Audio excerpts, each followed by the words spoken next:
Hi అండి, అందరికీ నమస్కారం. Welcome to Vijayalakshmi cooking and vlogs.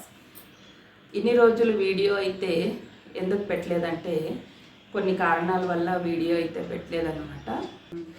కొంచెం హెల్త్ ప్రాబ్లమ్స్ అన్నమాట. ఇక అందుకనే నేనైతే వీడియోలు అయితే పెట్టలేదు. ఇక ఇప్పటి నుంచి వీడియోలు అయితే కంటిన్యూగా వస్తాయి చూడండి. నేనైతే ఈరోజు బేలకూర అయితే చేసినాను, శనగ కూర. చాలా అంటే చాలా టేస్టీగా సూపర్గా వచ్చింది. ఈజీగా కూడా చేసేసుకోవచ్చు. ఇక బేలకూర వీడియో అయితే వస్తుంది, చూసేయండి. ఇక ఈ శనగబేల కూర చేసేటప్పుడు మనము ఒక 4 గంటల పాటు ముందే నానబెట్టుకోవాలన్నమాట శనగబేలని.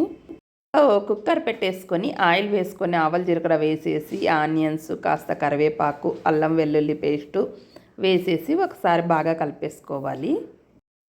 ఈ కర్రీ టేస్ట్ అయితే సూపర్ ఉంటుంది. చాలా అంటే చాలా బాగుంటుంది. జొన్న రొట్టెలోకి కానీ, చపాతీల్లోకి కానీ, రైస్లోకి కానీ సూపర్ ఉంటుందన్నమాట. ఇక్కడైతే ఒక 6 టమాటాలను మిక్సీ పట్టించాను, పేస్టు వేసేసుకొని పసుపు వేసేసుకొని ఒకసారి బాగా కలిపేసుకోవాలి. ఇక మనం ముందుగా శనగపప్పునైతే నానబెట్టుకున్నాం కదా, కడిగేసి ఇక వేసేసుకోవాలన్నమాట శనగబేళ్ళని.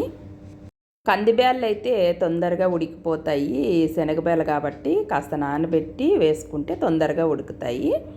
ఇక ఆలూను కూడా వేసేసుకొని అలాగే కాసేపు అయిన తర్వాత కారపొడి అలాగే కొబ్బరి పొడి వేసేసుకొని ఒకసారి బాగా కలిపేసుకోండి. కొన్ని నీళ్ళు కూడా వేసేసుకొని ఒకసారి బాగా కలిపేసిన తర్వాత ఇప్పుడు తగినన్ని నీళ్ళు అయితే వేసేసుకోవాలి.